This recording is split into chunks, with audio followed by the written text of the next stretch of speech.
the Legislative Assembly of Tonga. Just a brief introduction on myself. I am the youngest Member of Parliament in my legislature. Since I made it into my Parliament in 2009, I was the youngest Member of Parliament, and 10 years later I'm still the youngest Member of Parliament. So I'm here on behalf of the Kingdom of Tonga and a proud member of the board for the Forum of Youth Delegates, Youth Parliamentarians, and it's a privilege to work with our President, Dan Carden, who is here with us this morning.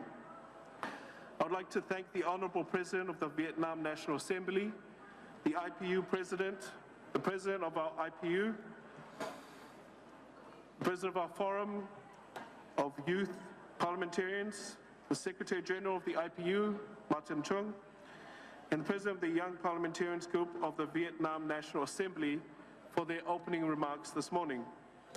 A big thank you as well to the wonderful keynote speakers for their inspiring words. I would also like to thank the conference's organizing committee and the IPU Secretariat, represented by the youth team, Zaina, Jonathan, Alexander, Nana, and Maria for their hard work. It is an immense privilege to chair this first session, and it is wonderful to see so many young parliamentarians from all corners of the world coming together. Over the next 2 days, we have the opportunity to explore actions that allow us to use digital technology and innovation to advance the SDGs.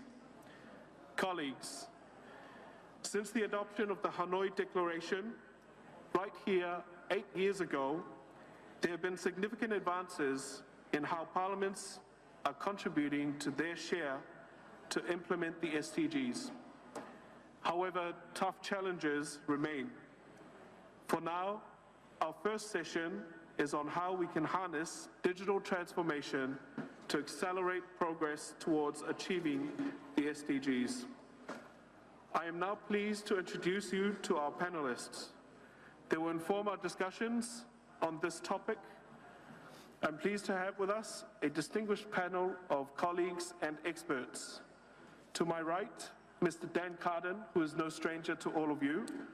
He is an MP from the United Kingdom and President of the Board of the IPU Forum of Young Parliamentarians. Mr. Carden has been the Labour MP for Liverpool-Walton since 2017. Ms. Cynthia Lopez Castro, member of the Chamber of Deputies of Mexico and President of the IPU Forum of Board of Women Parliamentarians. She was also a member of the Board Young Parliamentarians from 2019 to 2021, so she is fully part of the youth movement. Mr. Lu Ba Mak, member of the Vietnam National Assembly. Mr. Lu is a member of the Committee of Science, Technology, and the Environment of the National Assembly. Ms. Yetunde Bakare, manager from YIAGA Africa.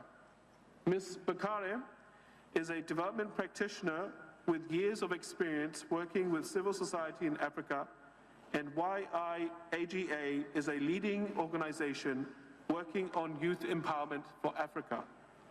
And we will hear a video message from Mr. Walter Savini, our colleague and member of the House of Representatives of Uruguay. That would be via video message. Thank you all for being with us today. Colleagues and friends, following the panel presentations, the floor will be open for your contributions, questions, comments, or remarks. There will be 3 minutes.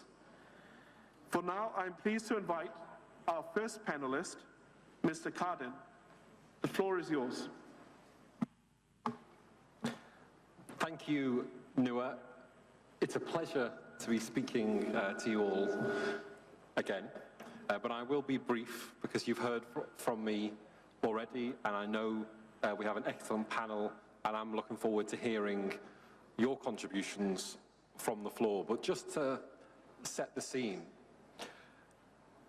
Young people across the globe account for over 50% of the population. Over 50% of the population are under the age of 30 years of age, and yet only 2.8% of legislators, of parliamentarians, only 2.8% are legislators under the age of 30. And I think, as we've heard already today, when we can see young people in their 20s and younger leading some of the most exciting, dynamic industries and sectors of the economy, it is actually crazy that we do not have more young people in our legislatures, because they have a wealth of experience. They see the world differently. I'm 36 years of age, and I'm still amazed at how people who are 16, 18, in their 20s see many of the most important issues of today very differently to how I see them. And it's a responsibility we all have, not just to keep up with those changes, but to afford the space in our national parliaments. The question is often asked, certainly in my country, why is Parliament not connecting? Why is your Parliament not connecting with young people? But I think the answer is pretty simple. If young people are not in the Parliament, if they do not have a voice and a vote and a say over things, if they cannot express themselves, then that Parliament becomes increasingly irrelevant. And so, in order to strengthen the institutions we are all here today representing, surely it makes sense to create the space for youth representation and participation in order to make sure that our institutions are relevant to young people.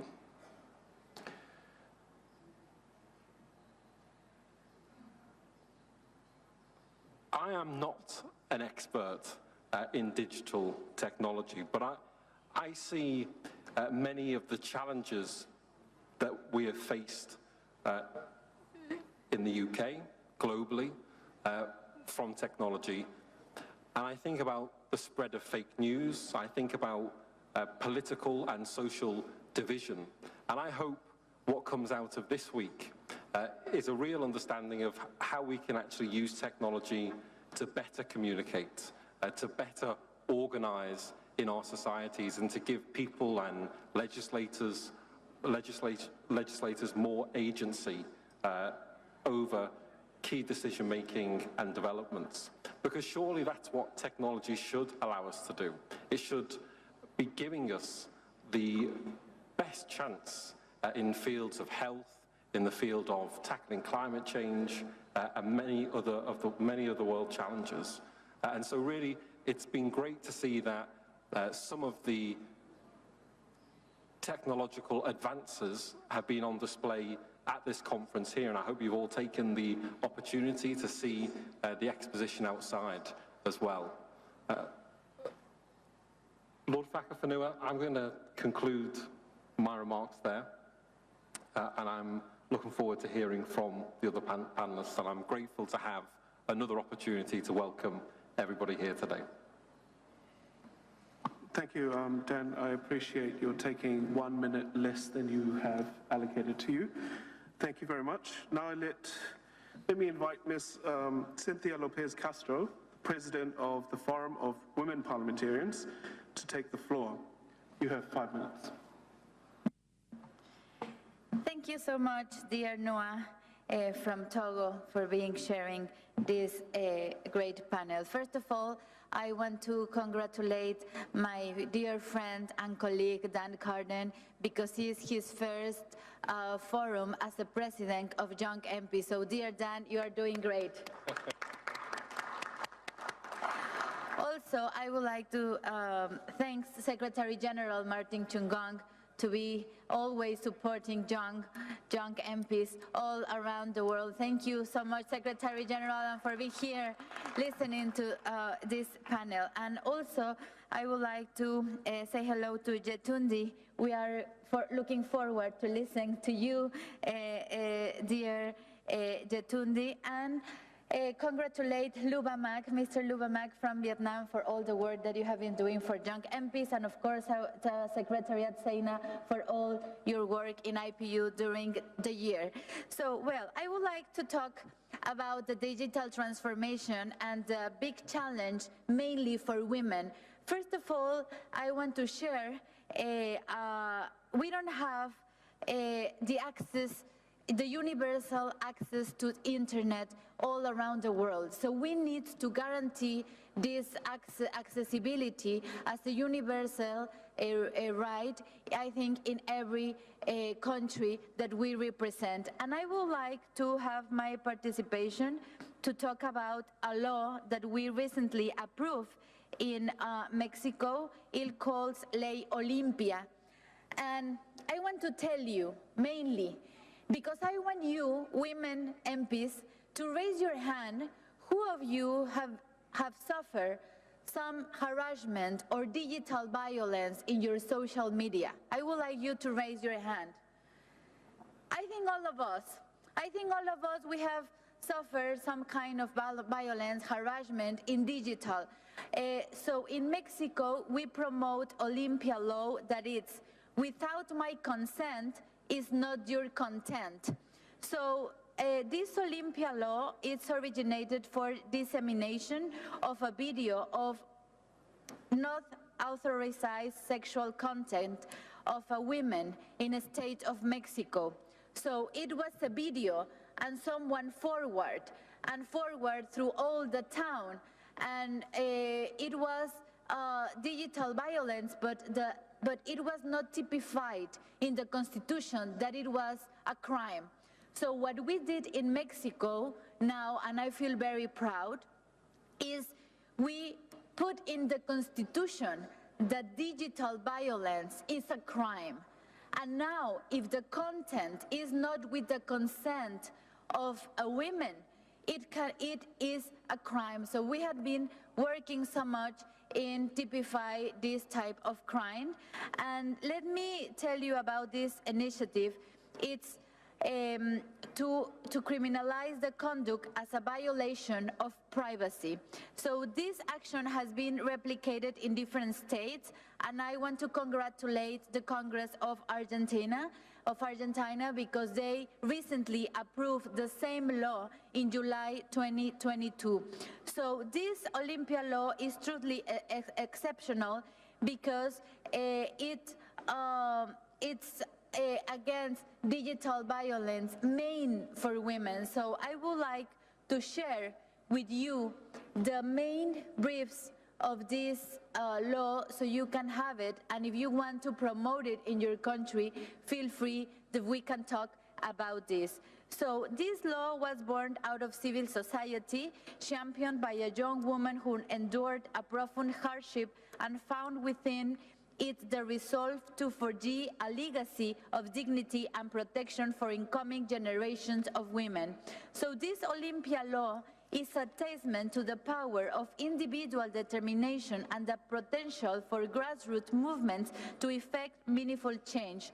In this way, the Olimpia law is not just a legal milestone, but a symbol of what we can achieve when we drive individuals take a stand for justice and equality in the digital world. So now I have to tell you that in my country, Mexico, that I'm proudly tell you that now we have 50-50 parity. Now we have a woman that is the chair of, well, that is the speaker. We have a woman that is the president of the Supreme Court for the first time in the history of Mexico. And in 2024, that we are having elections, Cynthia, the two main candidates are women. Your remarks. So, I'll give you another minute. Yeah, just to tell, we need to have the equal access to digital service, and I would like to invite you to promote this law against digital harassment and digital violence. Thank you so much. Thank you very much, Cynthia, and I just wish to reiterate and highlight the digital violence that you have handled through your legislative changes in Mexico. Congratulations, and also on reaching 50-50 parity in your parliament. I'm pleased now to give the floor to Mr. Lu Ba Mak, member of the Vietnam National Assembly. You have 5 minutes. Thank you very much for the introduction. Ladies and gentlemen, on behalf of the Vietnamese delegation to the 9th Global Conference of Young Parliamentarians, I'm very honored and delighted to be here. And I would like to give out some ideas for our discussions today. Ladies and gentlemen, nowadays, every country, organization, or individual must try to transform, take opportunities, and overcome challenges in order not to be left behind. Digital transformation helps reforming the economy with much higher labor productivity and new driving forces for economic growth, as well as increasing transparencies, efficiencies of public state operations, and also narrowing gaps in development. Ladies and gentlemen, I will address some issues related to digital transformation that have been affecting each country's socio-economic development process. Firstly, the level of digital transformation are different between countries. However, institutions and policies are among the most important foundations that need to be strengthened to promote digital transformation. In addition, to ensure an inclusive and sustainable development, especially to take people as the center, that also include fostering digital infrastructure and ecosystem, as well as effective solutions to mainstream digital transformation in sustainable development, so that no one is left behind. Secondly, in order to facilitate digital transformation process, construction and development of national digital platform should be regarded as a breakthrough solution. As a soft infrastructure of digital space, this platform will help solving specific issues of digital transformation, such as creating and storing user data.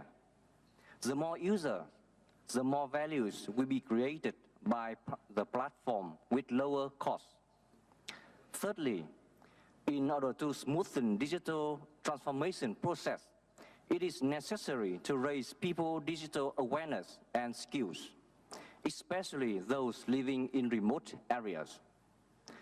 In digital era, numbers of basic social activities can be conducted in digital space. Many countries are making policy to develop digital governments, economies, and even societies. Furthermore, popularizing as well as raising awareness and training skills in digital technology, services, and applications will help utilizing digital advance in production, business for better living quality. Fourthly, digital transformation also raises the need to discuss about national sovereignty in cyberspace. In physical world, respect for national sovereignty is a fundamental principle recognized by international laws.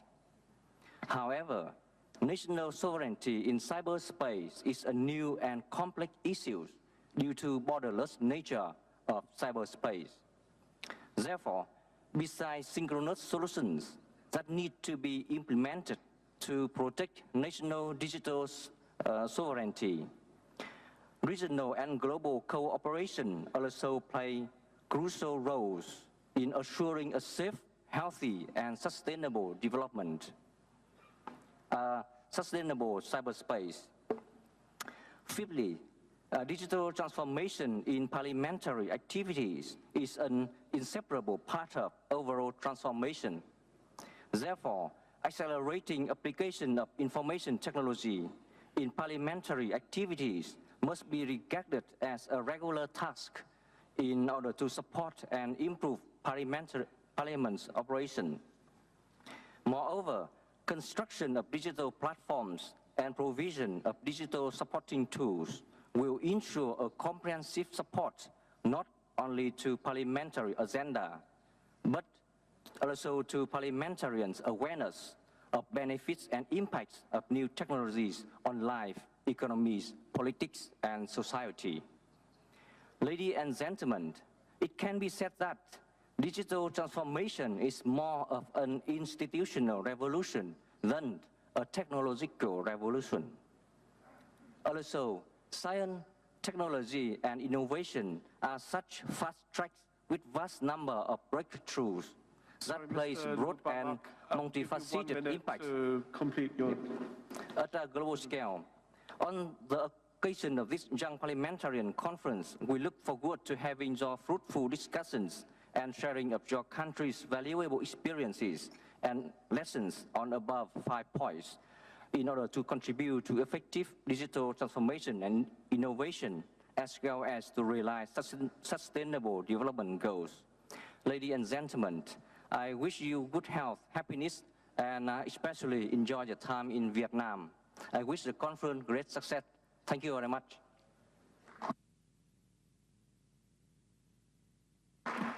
Thank you very much for the presentation. I now have the honor of calling our next panelist, Ms. Yetunde Bakare, Manager from YIAGA. The floor is yours. You have 5 minutes. All right, thank you very much. So my name is Yetunde Bakare, and I work with an organization called YIAGA Africa in Nigeria. And since we started the conference yesterday, one thing that has come out is that technology has revolutionized human interaction, how we live, the information we consume, and how we interact. The ITU estimates that approximately 5.4 billion people, or 67% of the world population, are using the internet in 2023. And this represents an increase of 45% since 2018. What this shows is that an estimated 1.7 billion people are yet have come online between 2018 and 2023.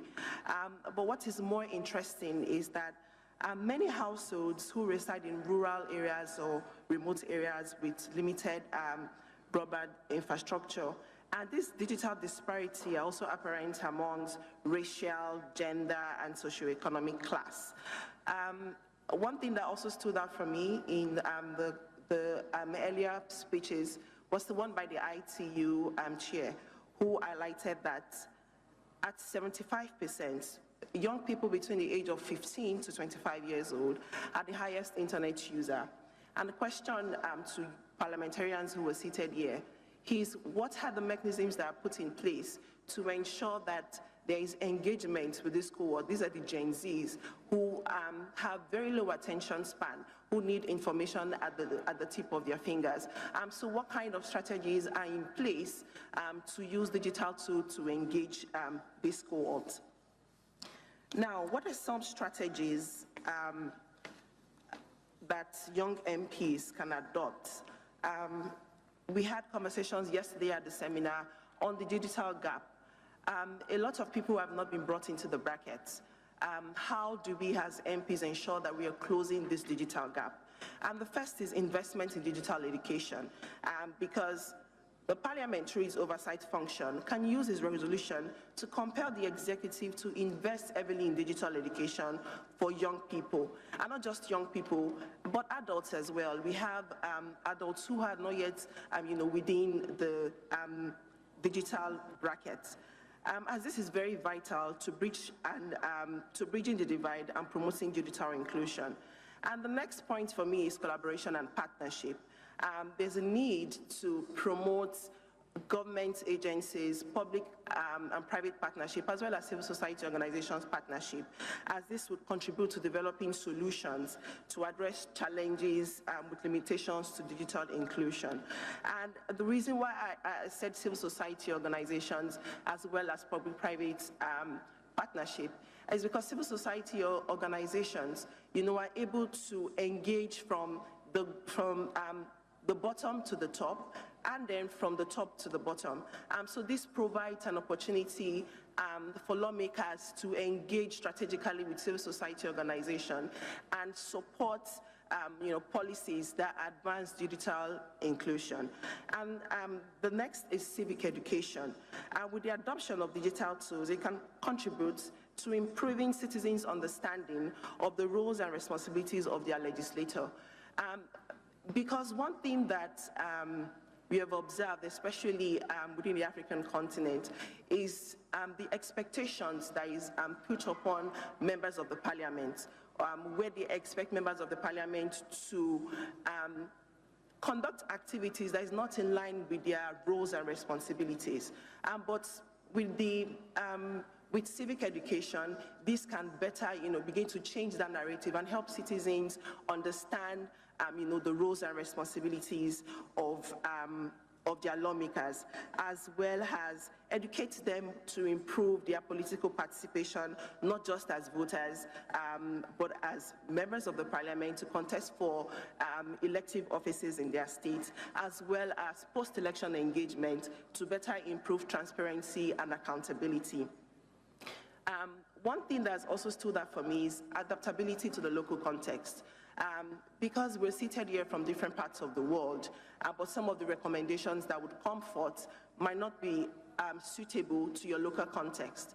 So it's important that when there's consideration for any policy as it relates to digital inclusion, it's important to conduct a needs assessment of some sort that identify what kind of tool should be adopted within your community or constituency, and not just adopting this tool, but to ensure that there's constant monitoring and evaluation.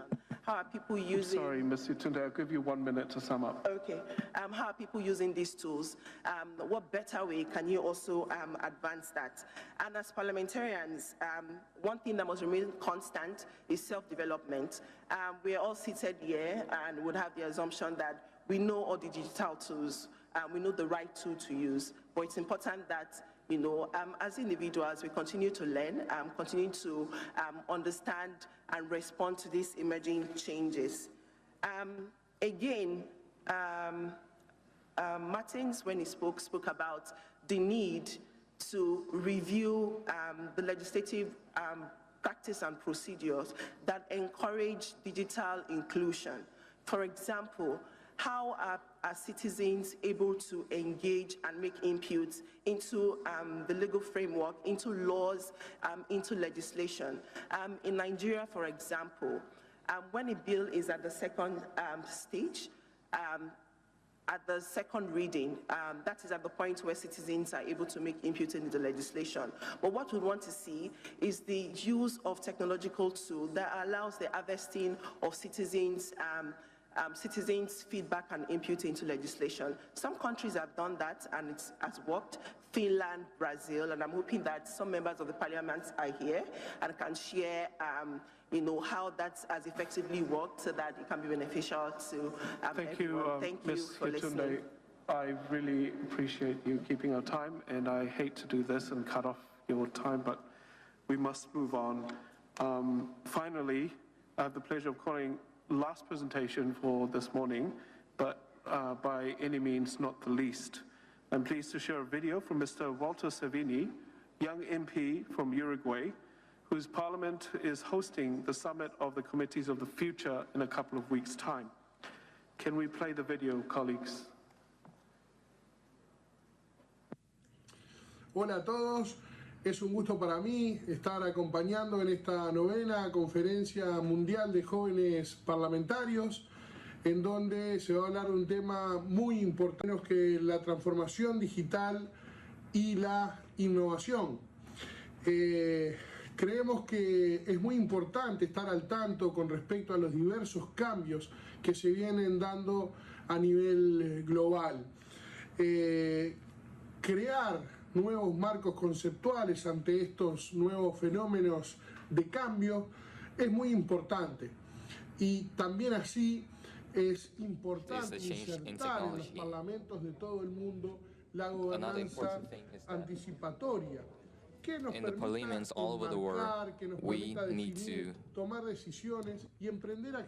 apply these tools in order to expect the actions as well as decisions that will allow us to better manage the changes in technology that originally that would have affected people's lives.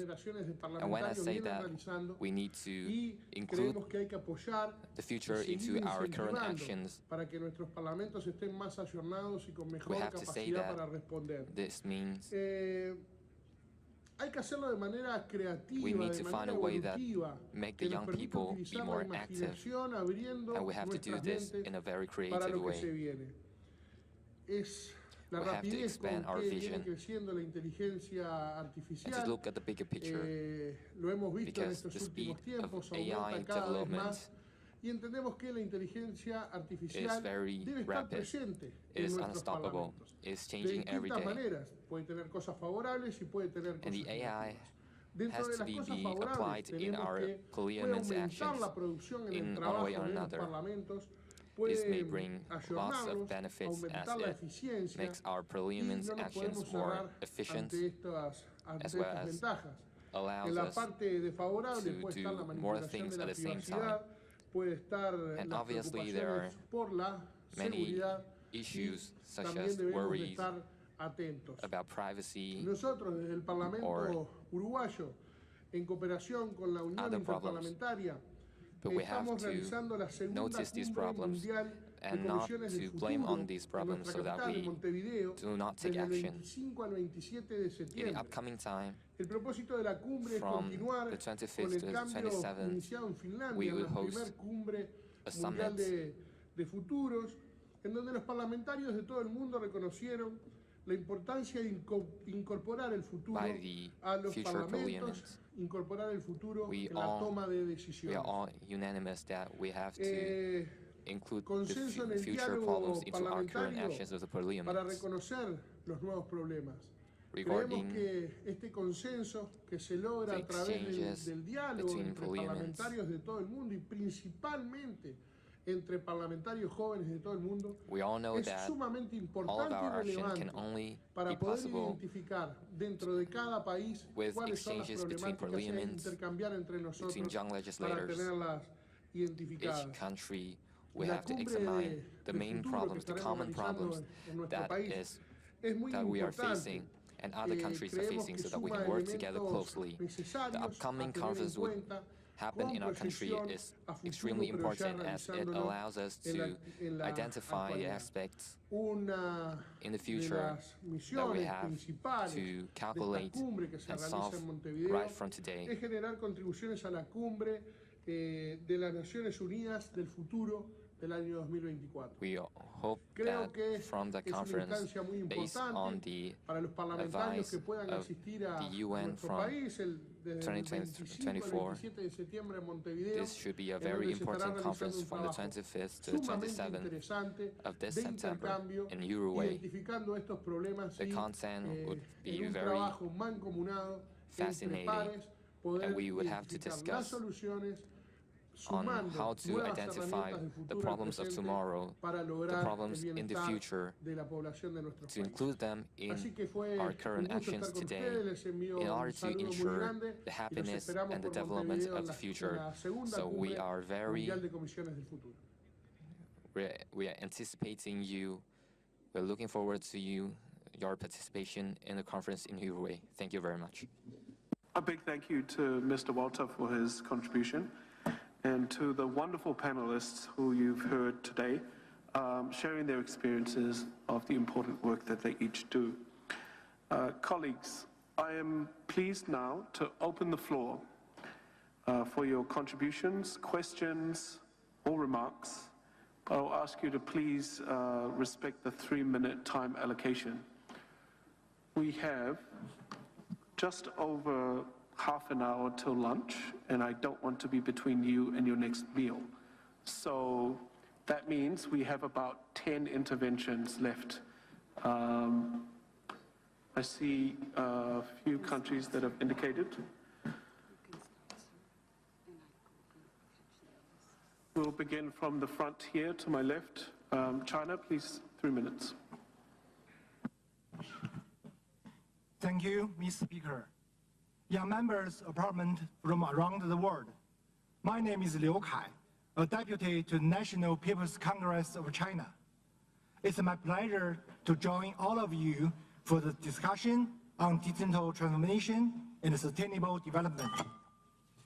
In the process of promoting sustainable development, digital technology has become a key driving force.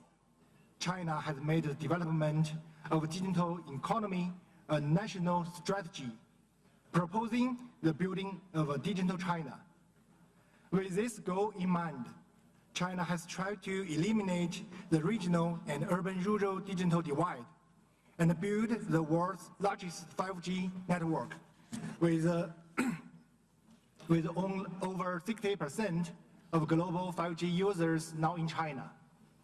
China attaches great importance to the role of young people in digital transformation, encouraging them to seize the opportunities brought by digital innovation. By developing new technologies and models, such as the sharing economy, online retail, and mobile payment, China has created a better digital development space for young people. In 2022, China's digital economy ranked second in the world, with a share of GDP exceeding 40%. Young people are the main force driving digital transformation, but they also face significant challenges such as the digital divide. We believe it is necessary to bridge the digital divide for young people, which is also the responsibility of sustainable development. China actively participates in consultations on digital issues and mechanisms such as the UN, WTO, G20, and APEC, and promotes the signing of international cooperation agreements, such as the BRICS Digital Economy Partnership Framework and the G20 Digital Economy Development and Cooperation Initiative. China has released the white paper, jointly build a community with a shared future in cyberspace, providing mobile internet services to over 60 countries and regions, connecting over 50 million people in remote areas with the outside world. However, there are still 2.7 billion people worldwide having no access to the internet. And in the least developed and landlocked developing countries, internet coverage is only 36%.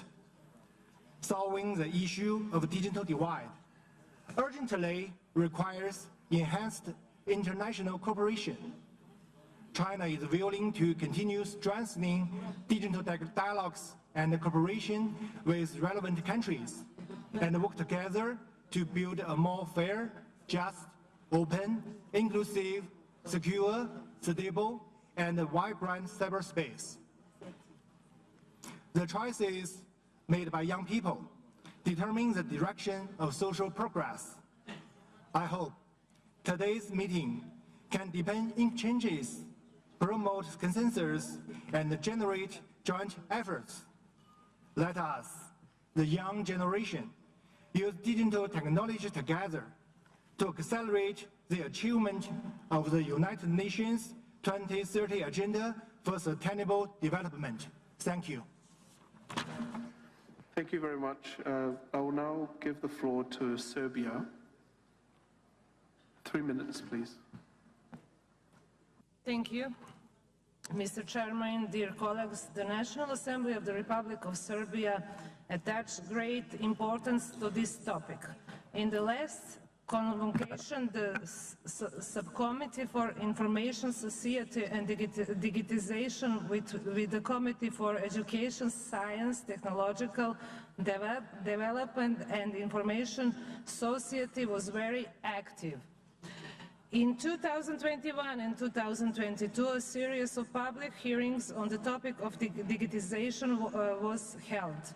The public hearings were designed in such a way that each time an important segment from The field of digitization was picked up for discussion with the aim of raising awareness of the importance of this topic, both among the MPs and the citizens. The digital transformation of Serbia has gained momentum in the last few years. The pandemic that spread across the globe has shown that technology can be an important and powerful tool. In Serbia, this was used in such a way that all citizens of Serbia were provided with unhindered access to the most important services.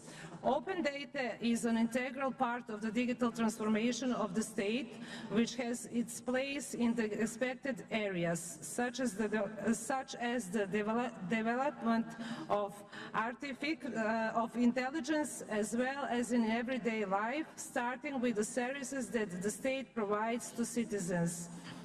Open data leads to a better and faster exchange of information between different government institutions, collecting and processing similar or related data, and ultimately the institution's data becomes more accurate the more it is used and shared. A significant role in the transition from traditional to electronic business operation is played by the public administration, being both the agent and the implementer of digitalization. Serbia opened the State Data Center. The plan is for the State Data Center to be provided with intelligence, a fast supercomputer that is also a platform for artificial intelligence. Currently, a very powerful Smart Serbia platform is functioning, which analyzes and processes large amounts of data and contains the Smart Cities platform. In order to make business operation easier for business entities, Serbia abolished the seal, which accelerated both the founding and the activities of business entities. Digitization of the state is very important because everything starts from there. Acceleration of digitalization is carried out with introduction of qualified electronic certificate in the cloud, which represent technical IT solutions for signing an electronic documents by means of a mobile phone. I'll ask you to sum up, please. Thank you. Finally, I would like to say that. Sorry. Thank you. That is it. Sorry, because of the time. Thank you very much, Serbia. Our next intervention will be from Cuba, followed by Kenya, Kuwait, Iran, Ireland, South Africa, Georgia, Timor-Leste, and then we'll finish with Vietnam youth parliamentarians. That takes us to 11 interventions. Just want to remind the floor that we will be continuing the same session after lunch, and those who have indicated we will note for the next session. Cuba, you have the floor. Muy buenos días. Good morning. Muy buenos días. Good morning. Excelentísimo presidente del panel, distinguidos parlamentarios. Agradezco en nombre de la Asamblea Nacional del Poder Popular de Cuba la oportunidad de hablar ante tan magno foro. Estos espacios se han convertido desde 2014 en un mecanismo único que permite el intercambio y aprendizaje y promueve diversas estrategias en aras de nuestro empoderamiento en los espacios de concertación política y legislativa. Igualmente ha devenido en espacio abierto, inclusivo, democrático y resiliente, cuya agenda es marcada por los desafíos más acuciantes que tiene el mundo, como el de la disminución de la brecha digital entre nuestros países y que han sido trazados bajo los objetivos de desarrollo sostenible de la ONU. Cuba, pequeño estado insular ubicado en el continente americano, pone al ciudadano en el centro de su transformación digital y la innovación. En la Constitución y principales documentos rectores del Partido Comunista y el Gobierno se reconocen el compromiso del Estado con el desarrollo de la transformación digital y la innovación de la nación. En los últimos años, nuestro país ha venido aprobando alrededor de 60 instrumentos jurídicos que refuerzan el marco legal en materia de transformación digital e innovación. Sin embargo, en nombre del pueblo al que represento, denuncio firmemente lo que constituye el principal obstáculo para el desarrollo de la transformación digital y la innovación en mi país. El bloqueo económico, comercial y financiero que impone el gobierno de los Estados Unidos al pueblo de Cuba. Países que tienen relaciones económicas con Cuba son sometidos a crueles presiones por el carácter extraterritorial del bloqueo, por integrar Cuba a la espuria lista de países patrocinadores del terrorismo. Ha sido el bloqueo la principal limitación en los últimos 30 años al desarrollo de la infraestructura de telecomunicaciones en mi país y para el más amplio y democrático acceso a las TIC e Internet. Excelencias, iniciativas como esta conferencia, alineadas en la propuesta 7 y 11 del informe sobre nuestra agenda común del secretario general de la ONU, demuestran la voluntad de organismos como la Unión Interparlamentaria en potenciar el papel de los jóvenes. Con el 49.57% de sus diputados menores de 45 años, Cuba tiene el orgullo de encontrarse entre los 20 primeros miembros de la OIP en promover este aspecto. Respetuosamente, la Asamblea Nacional del Poder Popular de Cuba propone este panel lo siguiente. Primero, crear, integrado por jóvenes, un grupo de trabajo multiparlamentario permanente en el seno del Fórum de Jóvenes Parlamentarios. Y segundo, adoptar una declaración final, una condena al carácter nocivo e injerencista de las medidas coercitivas y unilaterales que aplican potencias extranjeras a otros países. Agradecemos profundamente la invitación de la OIP a participar en tan magnífico evento, muy especialmente a nuestros hermanos de la Asamblea Nacional de Vietnam, por ser dignos anfitriones, y a todos los jóvenes parlamentarios presentes, por haber escuchado la voz de Cuba, donde precisamente en el día de hoy inicia en su capital, La Habana, la cumbre del jefe de Estado y de Gobierno del Grupo de los 77 y China, con el tema Retos actuales del desarrollo, papel de la ciencia, la tecnología y la innovación, convocada por el presidente cubano Miguel Díaz-Canel Bermúdez. Ratifico, en nombre de la Asamblea Nacional del Poder Popular de Cuba, el firme compromiso de nuestro Parlamento en continuar trabajando por el cumplimiento de los objetivos de desarrollo sostenible de la ONU y unir esfuerzos en el marco internacional hacia un pacto digital mundial y la cumbre del futuro, así como con el rol protagónico de los jóvenes cubanos en la transformación digital y la innovación de nuestro país y la humanidad. Muchas gracias.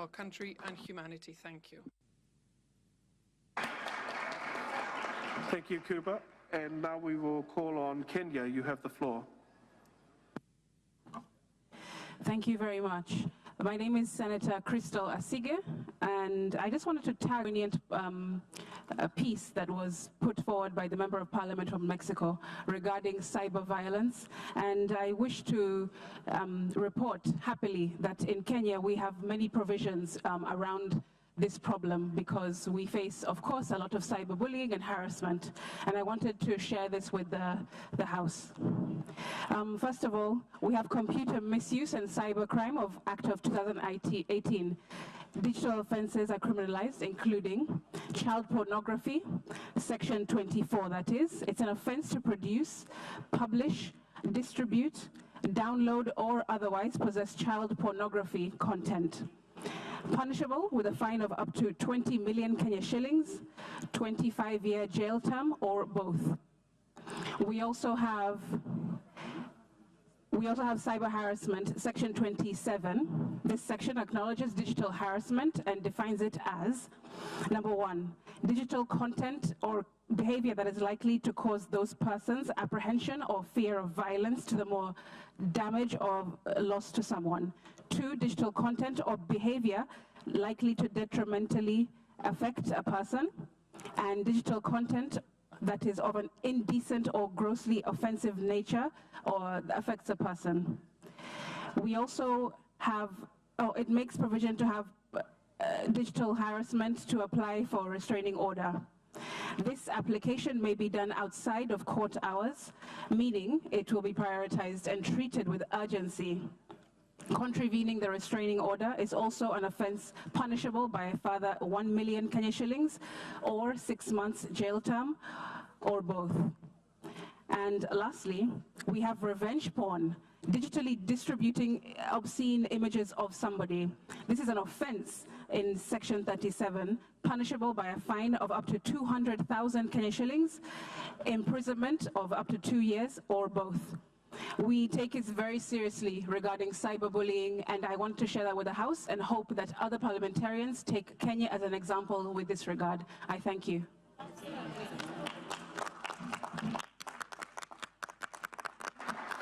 Thank you, Kenya. I now give the floor to Kuwait. Sorry? Kuwait. Thanks, شكرا لك رئيس أود أن أؤكد على أن التطور المستمر للتكنولوجيا والتحول الرقمي الحاصل اليوم يدعونا جميعا كبرلمانيين إلى ضرورة تطوير التشريعات والقوانين الوطنية في برلماناتنا والتي تخص العالم الرقمي من خلال إرساء أسس قانونية متينة تحمي حقوق الأفراد والكرامة الإنسانية لما له أهمية للوصول إلى تطبيق أهداف التنمية المستدامة.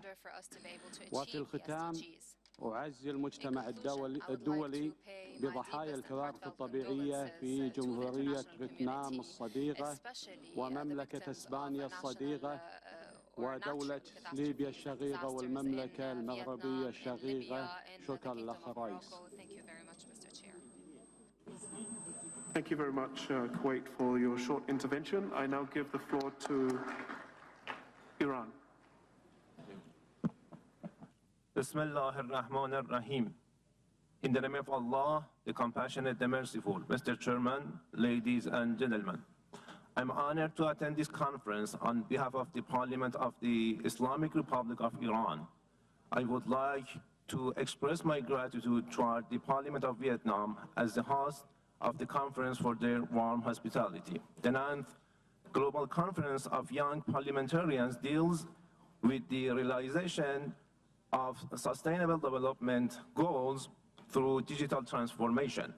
We live in a world where everything from social functions to economic transaction is increasingly being moved online. Therefore, digital knowledge, equipment, and reliable connectivity are crucial for enabling everyone, particularly the youth, to fully participate in their societies and engage in 21st century education and employment systems. Bridging the digital divide is too large and complex an undertaking for small groups to tackle on their own. We must unite in new ways to share knowledge, build expertise, and co-create solutions in innovative, data-driven, scalable, inclusive, and locally relevant ways. Ever since essential activities and services were moved online and many on-site services were shut down due to global COVID-19 pandemic regulations, participation in digital spaces has become inevitable. But just as these spaces offer countless opportunities, they are also riddled with risks. They can expose children to sexually explicit content and increase the instances of child abuse. They can define lifestyle for youth that are contrary to the age-old teachings of their native cultures and religions and expose them to new risks and cause family and social conflicts. These digital spaces can also facilitate the policing of independent nations and the enforcement of illegal sanctions against them. Those with most power over digital spaces enjoy an advantage in changing cultures, policing policies, and restricting freedoms internationally, regardless of their legitimacy and goodwill. Such entities have often acted to prevent the access of others like the great Iranian nation to essential equipment and knowledge such as information technology through illegal and coercive measures. By legislation and supervising, parliaments can act to create safe and inclusive digital spaces for vulnerable groups through a digital inclusion program that targets local discretionary funding to where it's needed most. A coordinated approach to digital investment is crucial in this regard. As a progressive country in West Asia, the Islamic Republic of Iran has emphasized the importance of empowering the youth through increasing their digital literacy and access to employment in the digital era in conferences such as the Global Digital Compact, the UN Internet Governance Forum, and the World Summit on Information Society. It is our wish and goal for the nations to enjoy the benefits of digital development, for their rights to be protected, and for the owners of digital technologies to be held accountable to all, regardless of their social and economic status. Thank you. Thank you, Iran. I now give the floor to Ireland. You have 3 minutes. Your Excellencies, fellow parliamentarians and distinguished guests, I speak today as a proud Irish woman and parliamentarian. Our population is approximately 7 million on the island of Ireland. In Vietnam, it is 100 million, but we are very proud of our global footprint. I was interested in what you had to say, Ms. Castro from Mexico. I am the convener of the Ireland-Mexico Friendship Group. And half your parliamentarians are women, half your government cabinet ministers are women, and you have written gender equality into the Constitution, and that is from bold and radical thinking. And bold and radical thinking is what we require today and every day in relation to gender equality and climate action. In Ireland, digitalization is at the heart of our enterprise policy. We are an island nation and we have depended on our open economy, and we see the advantages of digitalization. We are 5th in the EU Digital Economy and Society Index. We have supports for enterprises, SMEs and small and micro businesses. We have a national broadband plan that will bring fibre broadband to every home and community and business in Ireland, and we have rolled out over 300 digital hubs in communities, including rural communities in Ireland, to hope to bring employment and opportunities to those areas so people can work and live close to home. We too suffered, women in Ireland suffered as being, when it came to job losses, we suffered more than men. But actually post-COVID, we have seen a strengthening of female participation in the workplace. So the digital transformation, we see the potential. It is potentially a great equalizer, an agent of change when it comes to climate action. But that change must also happen in our communities. We must have the social and community infrastructure to support the digital change, to ensure that we close the digital divide, that everyone has access to digitization, because it is an enabler for equality. We have to make sure that there is both the supply and the demand for digital jobs. We have to ensure that the infrastructure in our community supports that, like co-working hubs, like broadband, like public transport that isn't just about bringing people to work in our cities, but supports people in their communities. And we must continue with other social infrastructure like childcare to ensure that women get the opportunity to avail of these advances. So I compel you today for everyone to continue with bold and radical thinking, to bring everybody with us and not just see the digital transformation as a silo, but to see that digital transformation happening in our homes and in our communities. Thank you very much, Ireland, for that very passionate intervention. I now give the floor to South Africa. You have 2 minutes. Thank you very much, Mr. Speaker, and we must appreciate the opportunity as South Africa to participate in the debate.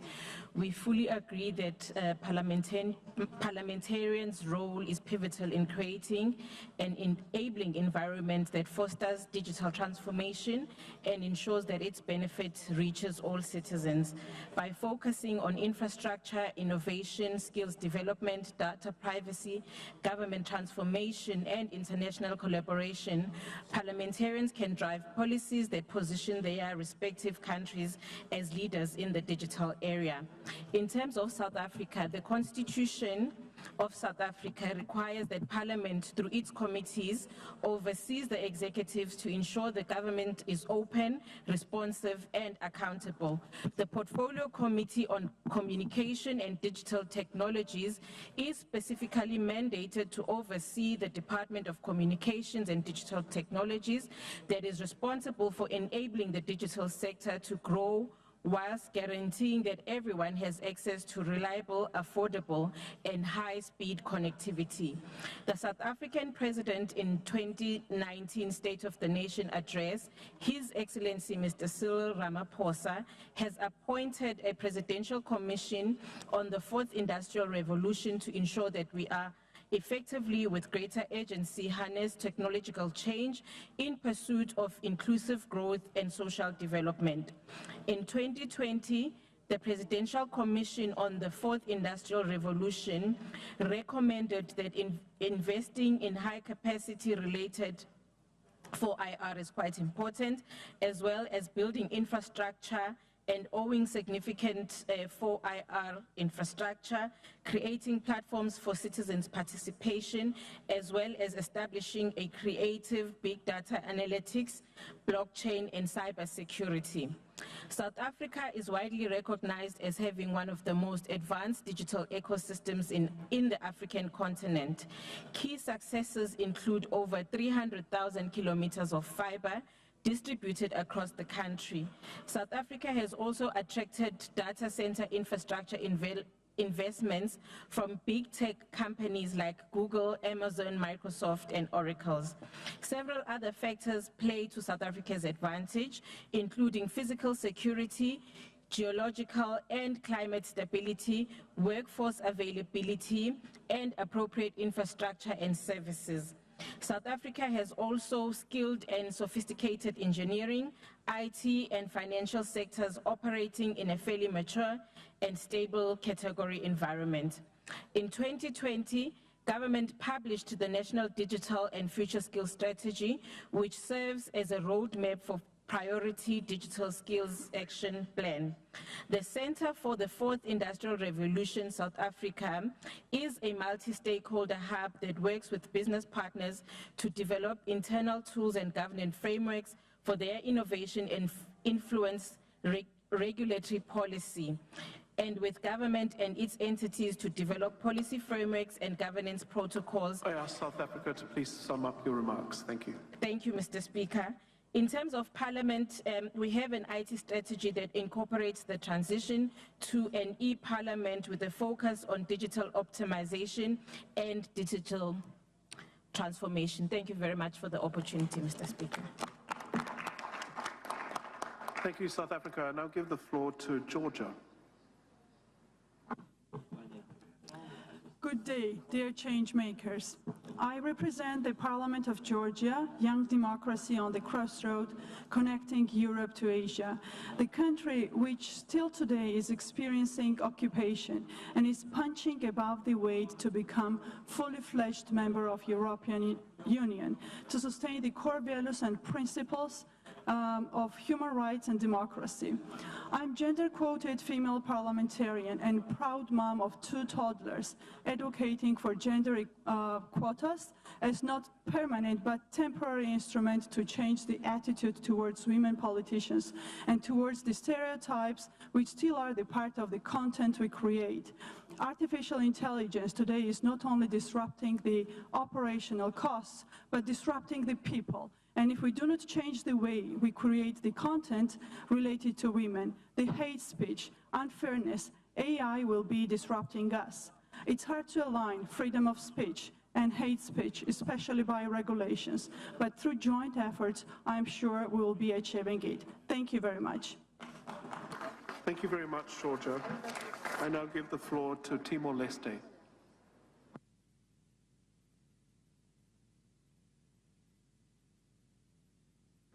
Timor-Leste.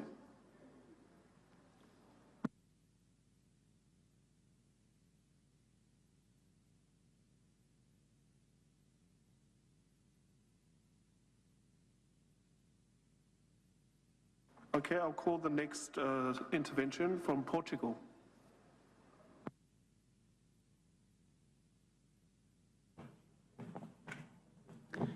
Mr. President, Mr. Speaker, dear colleagues, greetings to all.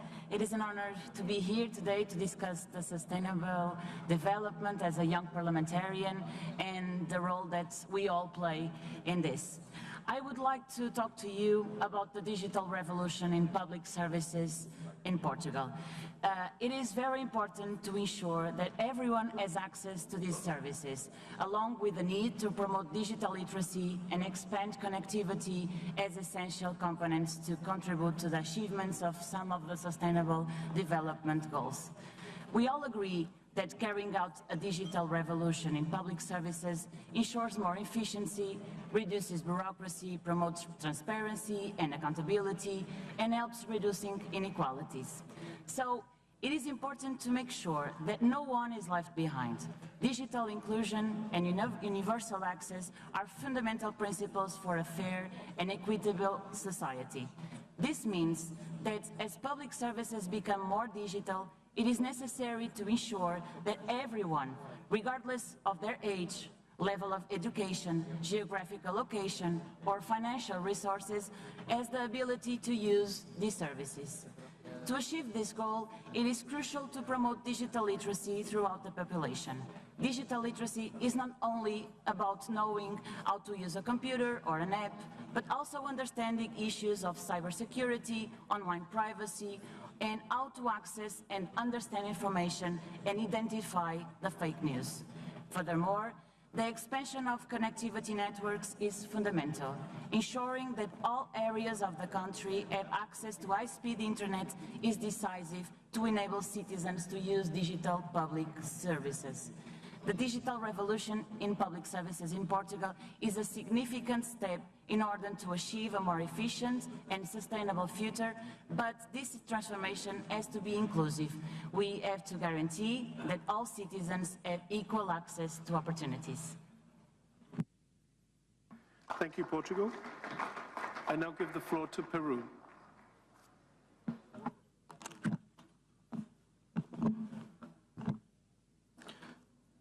Señor presidente, autoridades representantes del mundo, buenas tardes. Gracias por la hospitalidad al pueblo de Vietnam y a sus autoridades. Amigos y amigas, es un honor estar aquí hoy para hablar sobre el papel de la juventud en la aceleración de los logros de los Objetivos de Desarrollo Sostenible a través de la transformación digital y la innovación. Nos encontramos en un momento crucial en la historia donde nuestras acciones y decisiones tienen un impacto directo en el futuro de nuestro planeta y de las generaciones venideras. A través de la transformación digital tenemos la oportunidad de aprovechar el poder de la tecnología para abordar los desafíos globales y encontrar soluciones creativas y sostenibles. Es fundamental el apoyo y el empoderamiento de los jóvenes para que puedan desarrollar todo su potencial como agentes del cambio. Esto implica invertir en educación digital, fomentar el espíritu empresarial y la creatividad, y brindarles espacios para participar en la toma de decisiones y la implementación de políticas públicas. Es crucial fomentar la colaboración y el intercambio de conocimientos entre los jóvenes de diferentes países y culturas. La innovación y la transformación digital no conocen fronteras y al trabajar juntos podemos compartir ideas, experiencias y mejores prácticas para abordar los desafíos comunes de manera más efectiva. Saludos del pueblo peruano de los 34 millones de peruanos. Hay un punchaucachun yapanchikpaj. En idioma quechua de los incas, dije que tengan una excelente tarde. Muchísimas gracias. Thank you very much, Peru. We now go back to Timor-Leste. She had some microphone issues. You have the floor now. Cristina Costa from Timor-Leste. Digital transformations and innovation are fundamental drivers of progress in the modern world, and that shows from the organization that embrace these principles are better positioned to thrive remain competitive and contribute to the betterment of society. However, it is essential to approach digital transformations and innovation strategically and ensure that they align with organization or country's values and goals. These shifts towards a digital economy has reshaped industries, societies, and the people, how we do and we conduct the businesses and interact with each other. These shifts also impact on traditional industries, economic growth, and job creations.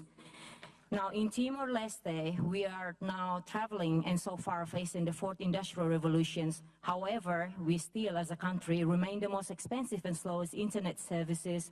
Here in this platform, I would like to ask to my dearest colleagues if they do have some experiences, especially the panelists, to share with us on how you may better come or better overtake or overcome with the whole situation with the same case like in Timor-Leste. In January 2021, we also in Parliament have drafted a cybercrime bill and was tabled as a tool to help protect Timor-Leste citizens from online crime and scams that have arisen with increased internet penetrations. Today, I'm gladly hear a presentation from Mrs. Cynthia about how we can protect especially women by creating a law to protect women from digital violence and harassment. So in this platform itself, I would like to request Ms. Cynthia if she can share with us her experiences on doing this so that we can then see what we can do better in our country, Timor-Leste. Thank you.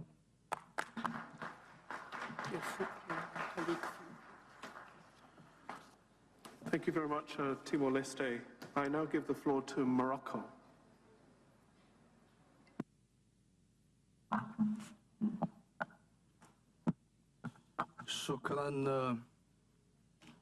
شكرا السيد الرئيس المحترم. نرى في الوفد المغربي أن التحديات الرئيسية للنهوض بانتقال والتحول الرقمي ترتكز على 4 أسس، وهي تأهيل البنية التحتية الرقمية، ثانيا تعزيز الترسانة القانونية المرتبطة بالانتقال الرقمي، ثالثا تكوين وتطوير الكفاءات في مجال الرقمنة والتحول الرقمي، والنقطة الرابعة والأساسية هي إرساء الحكامة الرقمية الجيدة في مجال الانتقال الرقمي. وبخصوص هذه النقطة الارتكازية الأخيرة يستجوب الأمر في التفكير على المستوى الدولي في إقرار جيل جديد من المرجعيات الحقوقية المرتبطة بحماية حقوق الإنسان الرقمية كجيل جديد ثالث لحقوق الإنسان. أولاً يساهم في اعتماد عهد دولي جديد مكمل للحقوق المدنية والسياسية والحقوق الاقتصادية والاجتماعية والثقافية لحماية الحقوق الرقمية للأفراد والجماعات من العنف الرقمي الذي أصبح متفشيا في عالم اليوم. وحتى لا تفوتني الفرصة أن أشكر الوفود التي قدمت لنا التعازي والمواساة، وشكر خاص لوفد دولة الكويت الشقيقة، وشكرا. Thank you very much, Morocco. I will now give the floor to Ukraine, who is our second to last intervention.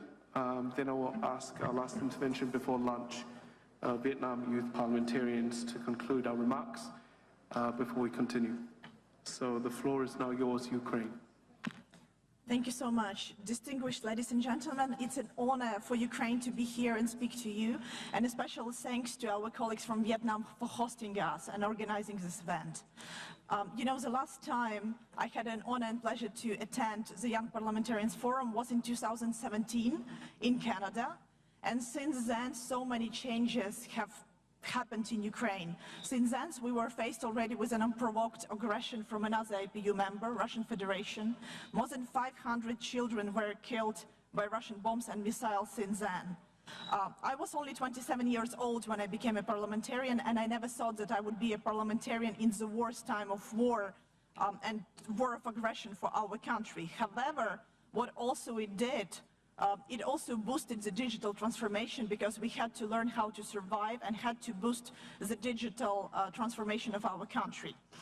We are the youngest parliament in the world. That's why it has been quite easy to use the new technologies to protect us and also to help our citizens to receive governmental services. We created the Ministry of Digital Transformation in 2019, and it is still headed by the Minister Fedorov, who was only 28 years old when he became a minister. He was quite a famous entrepreneur in IT from the city of Zaporizhia, which is unfortunately right now partially occupied illegally by Russia. And he created one of the governmental services app on the phone, which is DIA, which can be translated to I am state, which is right now on the phones of 70% of Ukrainians in the whole country, and where you can receive more than 120 governmental services from your phone.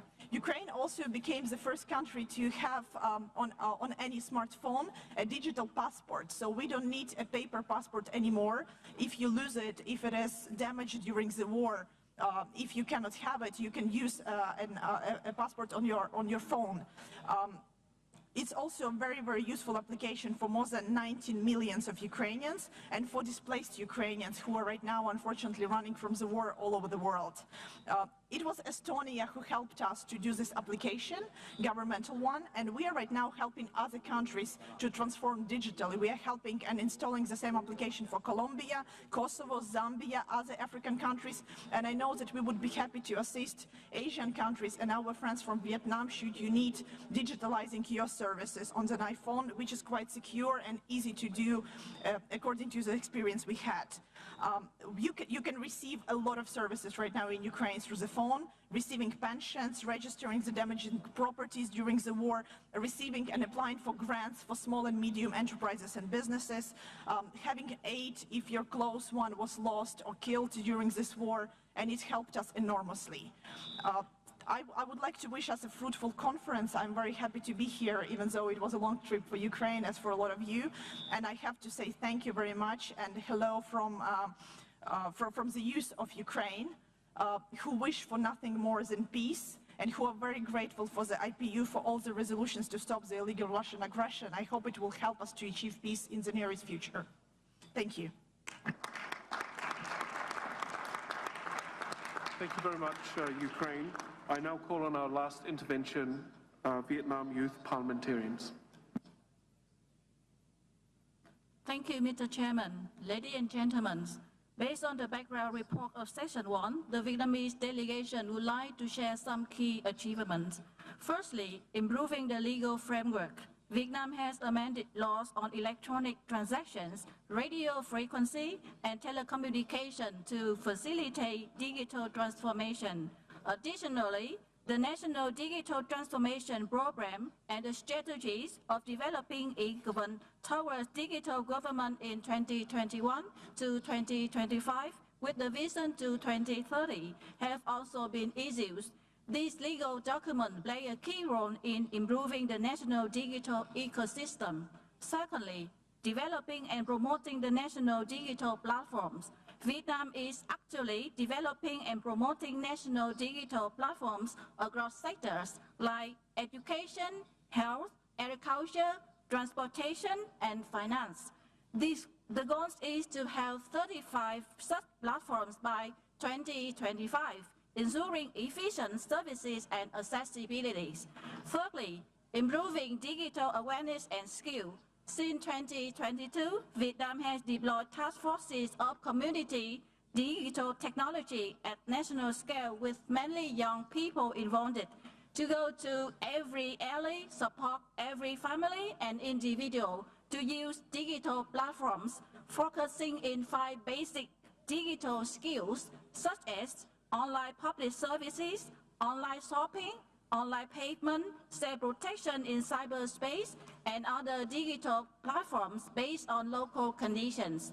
Focusing on 5 core skills, these task forces operate nationwide with 63 provinces and cities establishing them. Fourthly, regarding national sovereignty in cyberspace, Vietnam has strengthened its legal framework for information security and plans to create a Made in Vietnam information security product ecosystem. A 4-level model and regular awareness raising efforts are in place. The last point is digital transformation in parliamentary activities. The National Assembly of Vietnam is actually pursuing digital transformation, introducing an e-parliament system with support from software and AI. electronic documents have been replaced paper and online sectors were conducted during the COVID-19 pandemic.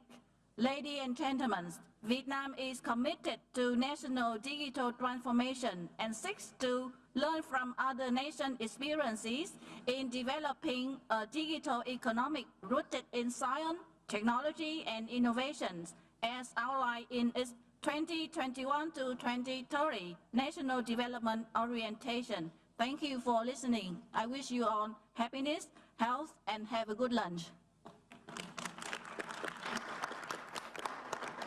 Thank you very much, Vietnam Youth Parliamentarians. At this juncture, I just wish to note that we have interventions remaining on the floor, which we will call at the next session after lunch. We have 14 on our list, so it's already pretty full. And I just want to acknowledge it includes Egypt, Nigeria, Syria, Korea, Bolivia, Thailand, Chad, Burundi, Indonesia, Bahrain, Finland, Turkey, Malaysia, and Laos DPR. So I apologize we couldn't fit you all in at this session, but we'll be continuing the digital transformation session after lunch, and you'll be given an opportunity by the next chair. Colleagues, I thank you for this great discussion and for sharing your insight and observations. I would now like to give the floor back to our panelists for a brief concluding remarks. Please keep it to 1 minute, and we'll start with Mr. Lu Ba Mak.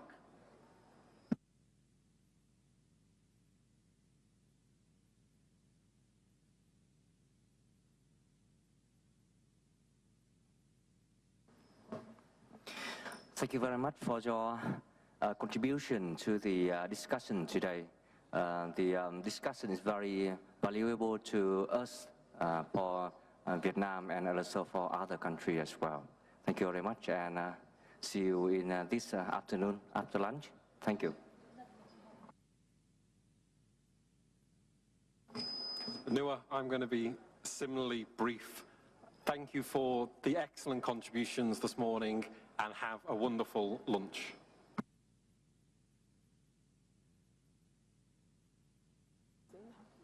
All right, thank you very much.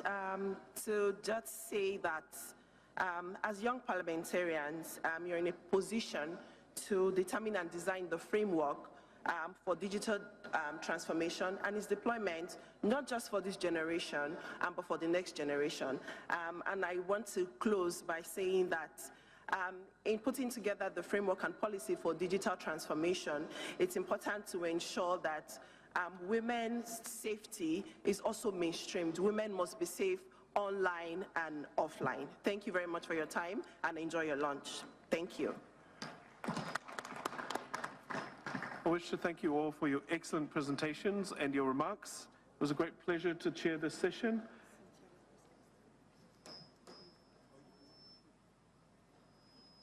Cynthia?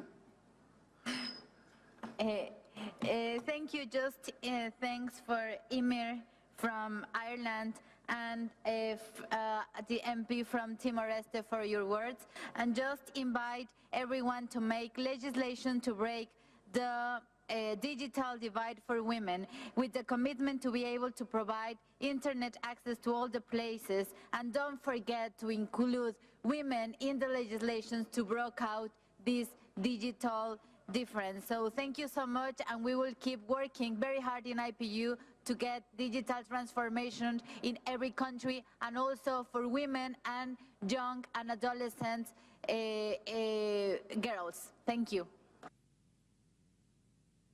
Thank you very much, Cynthia, and I apologize for skipping over you. We will now break for lunch, and it has been a great pleasure to chair this session. It's been an honor and a privilege. This session will continue at 1:30 after lunch, and I look forward to seeing you all back here on time. Thank you very much.